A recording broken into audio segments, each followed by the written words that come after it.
Mesdames et messieurs, soyez les bienvenus. Ici Lambert Kwasi. Je vais vous apporter un coaching qui vous aidera à réussir dans les marketing de réseau, dans les systèmes d'affiliation, dans les business dans lesquels vous avez besoin de travailler avec des gens. Ok? Bienvenue à bord. Nous allons parler aujourd'hui de 5 points importants. Ces 5 points, vous avez besoin de les maîtriser, de les comprendre pour faire asseoir une conviction et sur la base de cette conviction, avoir des attitudes pour réussir vos business. Beaucoup de personnes ne réussissent pas dans les business tels que les systèmes d'affiliation, les systèmes de marketing de réseau, que sais-je encore, parce que ces personnes ont fait asseoir des pensées qui ont créé des convictions qui les ont poussés à avoir des attitudes et des attitudes qui les ont poussés à l'échec. Nous allons parler donc d'un premier point qui est le parrainage. Est-ce que le parrainage c'est quelque chose de mauvais? Non. Parrainer, c'est amener une personne à souscrire à un produit ou à un service. Par conséquent, si vous amenez quelqu'un à souscrire, la personne va dépenser de l'argent. Au finish, vous avez réalisé une vente. Par conséquent, ce n'est pas une mauvaise chose de réaliser une vente. Au contraire, vous devrez être félicité, on doit vous féliciter de réaliser une vente. Mais au jour d'aujourd'hui, il y a des gens qui n'aiment pas parrainer. Si vous parlez d'une opportunité, il vous dira que bon, moi, si on parraine, moi, ça ne m'intéresse pas. Mais dans l'entreprise dans laquelle vous êtes, dans les entreprises, s'il n'y a pas de commerciaux qui réalisent des ventes, vous ne pouvez pas obtenir votre salaire. Donc, en quoi est-ce que parrainer est une mauvaise chose? Pour que vous voyez ça comme quelque chose de malsain, quelque chose de non pas intéressant, de bien? Non, au contraire, ce sont les faibles qui ne peuvent pas réaliser des ventes. Quelqu'un disait, et je cite, « Nous sommes pauvres parce que nous ne savons pas vendre. » Crowd1 attire des clients, beaucoup de clients. Crowd1 est sollicité par des compagnies dans le monde entier pour avoir des partenariats et signer et se faire beaucoup d'argent. Parce que Crowd1 sait vendre. Aussi simple que ça. Donc c'est une erreur, c'est une mauvaise conviction qui vous amène à avoir une attitude qui vous pousse à l'échec dans les affaires comme Crowd1. Le deuxième point, la question est la suivante. Est-ce que un parrain a nécessairement besoin de son filleul? Oui, la réponse est oui, un parrain a nécessairement besoin de son filleul. Mais l'inverse n'est pas vrai. Nous verrons cela dans le troisième point. Donc, un parrain a besoin de son filleul. Mais attention, on posera la question, qu'est-ce qu'un bon parrain? Est-ce qu'un bon parrain est celui qui met des gens en bas de ses filleuls? Non. Erreur, mauvaise conviction également qui vous amène à vous décourager parce que votre parrain ne vous a pas mis des gens en dessous de vous. Le rôle du parrain, ce n'est pas de mettre des gens en dessous de vous. Le rôle du parrain est de créer les conditions pour que vous puissiez réussir. Comme un papa crée les conditions dans sa maison pour que son enfant puisse grandir. C'est là le rôle du parrain. Le rôle du parrain n'est pas d'aller chercher des gens pour venir mettre en dessous de vous. Un parrain qui fait ça, il ne vous responsabilise pas, il vous rend paresseux. Et donc, le meilleur travail pour créer une duplication est de créer les conditions. Qu'est-ce que créer les conditions? C'est d'enseigner ses filles à comprendre le business. C'est de les former. C'est de les coacher. C'est de faire des conférences en ligne, des conférences en salle. C'est de leur rendre visite. C'est de les encadrer, de les aider à convaincre leurs prospects. Quand on fait ça, c'est ce qu'on appelle créer les conditions. C'est ce que moi je fais. Je ne mets pas des filleuls en bas de mes filleuls. Je les responsabilise, mais je les aide à convaincre leurs filleuls. Je crée des groupes WhatsApp, je crée des groupes Telegram, je fais du coaching. C'est ça qu'on appelle faire des affaires. Mais vous, non, moi je suis le bon parrain. Moi, je mets des filleuls en bas de mes filleuls. Ça n'amène nulle part. Je l'ai expérimenté. Les grands leaders, les gens comme les Eric Worre, qui a écrit GoPro, il vous dira la même chose. Le troisième point. Est-ce que le filleul a absolument besoin de son parrain pour réussir? Je dirais oui et non. Oui, parce qu'au début, le filleul, comme un enfant qui vient de naître, a besoin des enseignements de son parrain, répondre à certaines questions. Le parrain doit lui donner, le filleul a besoin de ça. faut que le filleul pose des questions, cherche à comprendre et que le parrain puisse l'aider. Si le filleul est disposé à chercher, est curieux et veut comprendre, le parrain doit être disposé à expliquer le business à son filleul. Et donc, au tout début, le filleul a besoin de son parrain. Mais pas absolument. Parce qu'à un certain moment, quand il aura compris, il peut prendre son envol. Il peut marcher seul. Il peut évoluer seul. Vous comprenez? Donc, c'est très important. Vous avez compris donc que si on pose la question, c'est les deux questions. Est-ce que le parrain a besoin de son filleul? Oui. Sans le parrain, sans le filleul, le parrain ne peut pas avancer. Évidemment, il ne peut pas avancer. Mais est-ce que le filleul peut avancer sans son parrain? Oui. Oui. Moi, mon parrain dans Code One n'est pas en Côte d'Ivoire. Mon parrain, c'est un Congolais. Hein? Il m'a parrainé.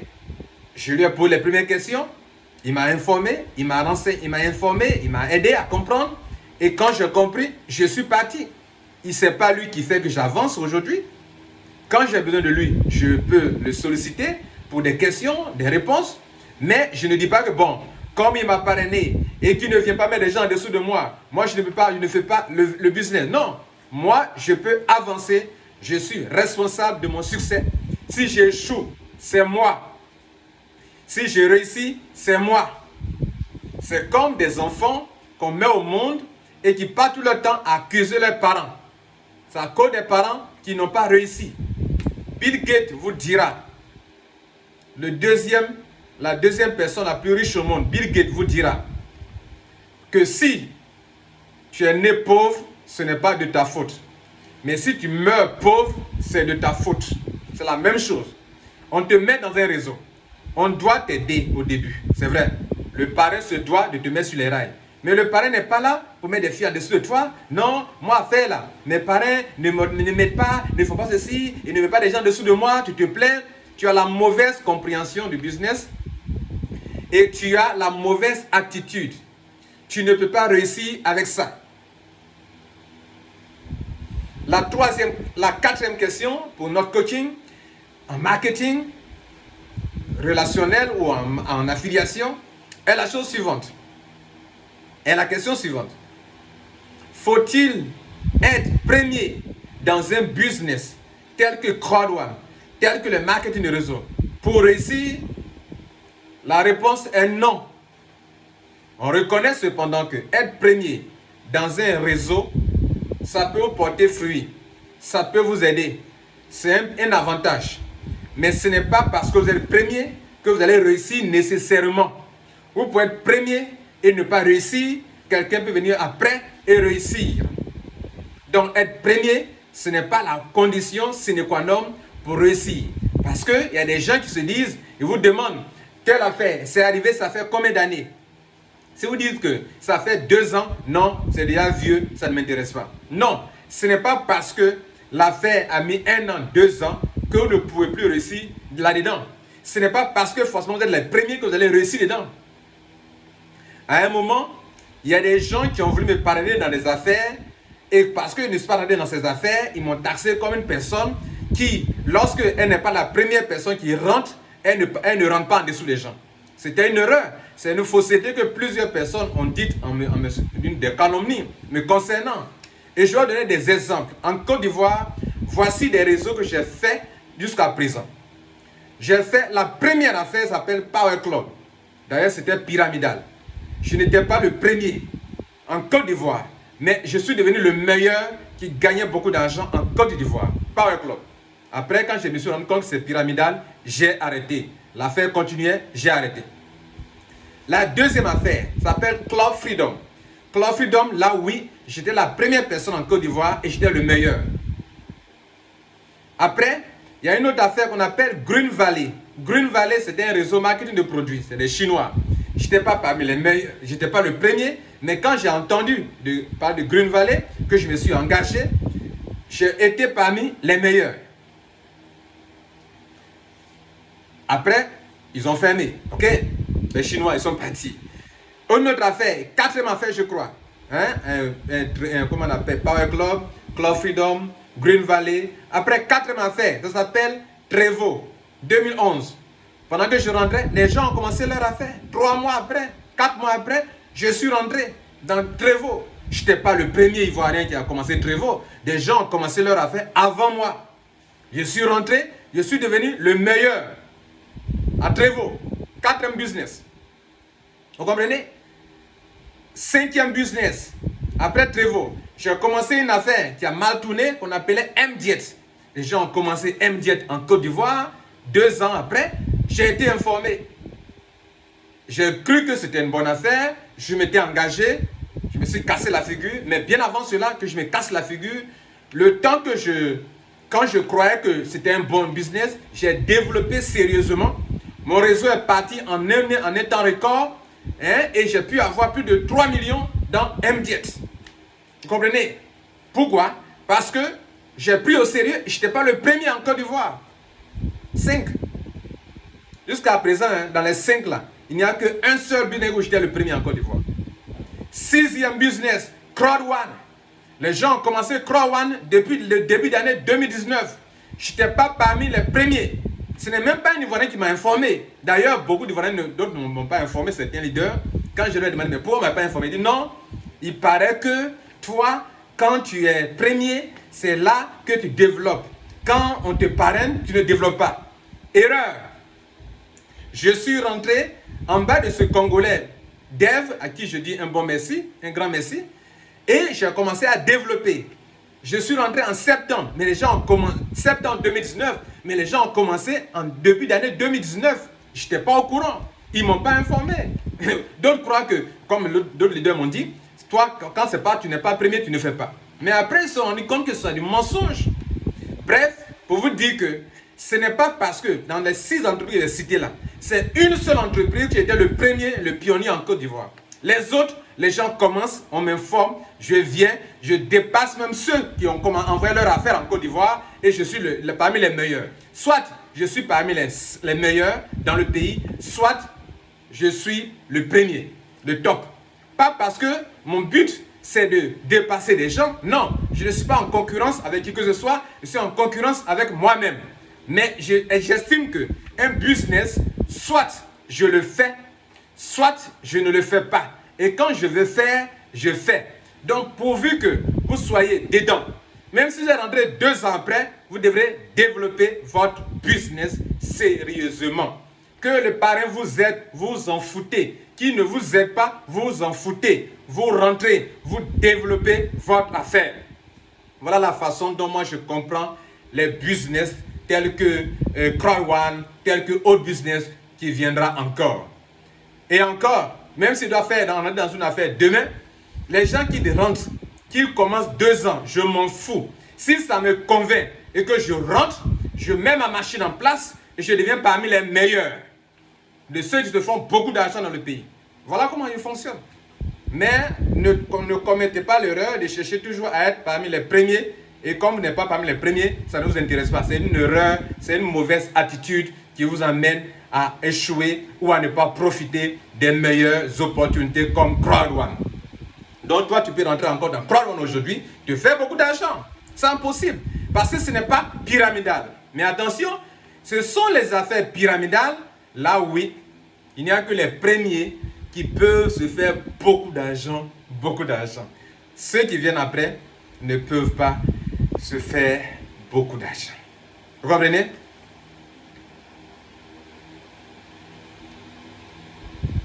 La dernière question, la 5e question.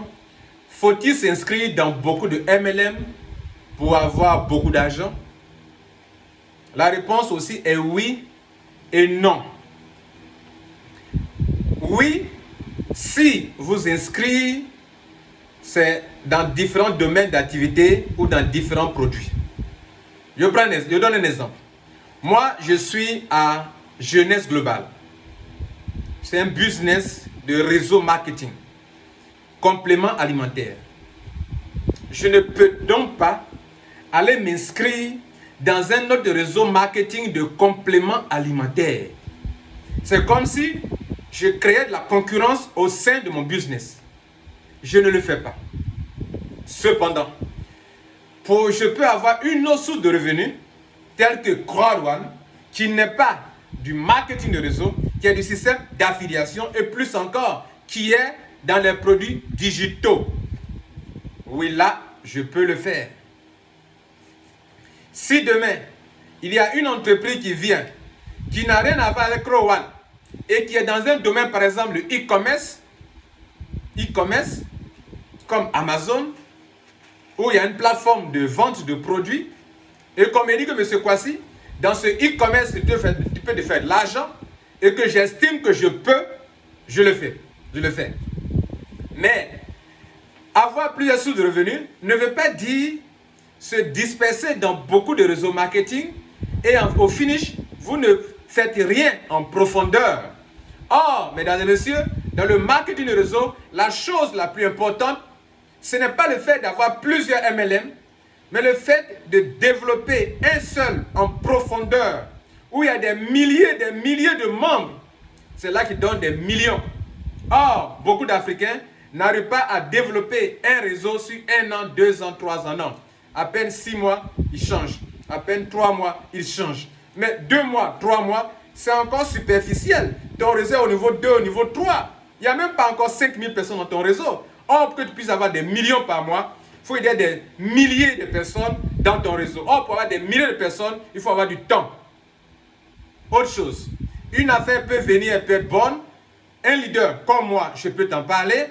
Mais si tu estimes que tu ne peux pas développer, tu dis non, je ne le fais pas à Kwasi Lambert et à quiconque. Parce que quand tu vois, peut-être eux, ils ont de l'audience, eux peuvent trouver assez de gens pour développer, même autres personnes pour développer leur business. Et c'est aussi un élément important. Mesdames et messieurs, vous pouvez développer un autre business et mettre des gens qui ne font même pas partie de votre premier business. Vous comprenez? Je peux développer moi un autre business sans toutefois informer mes filleuls qui sont avec moi dans le premier business ou dans le premier MLM. Et je fais aussi un MLM ou un business qui ne concurrence pas mon autre MLM. Donc je suis dans plusieurs domaines d'activité. Je peux faire un business basé sur des compléments alimentaires, ML, marketing de réseau. Je peux faire un autre marketing de réseau dans les produits digitaux ou un système d'affiliation ou un autre business. Plusieurs sources de revenus. Mais il faut être stratège en le faisant. Mesdames et messieurs, c'était ces quelques conseils que j'ai voulu partager avec vous sur les parrains, sur les filleuls, sur le marketing de réseau, sur la collaboration parrain-sponsor, un parrain-filleul, et sur s'il faut être parmi les premiers pour réussir dans un MLM. Non, on a répondu à toutes ces questions. Je crois que vous avez compris l'essentiel. C'était Lambert Kwasi. Prenez soin de vous et soyez sages dans cette situation de coronavirus. Ciao.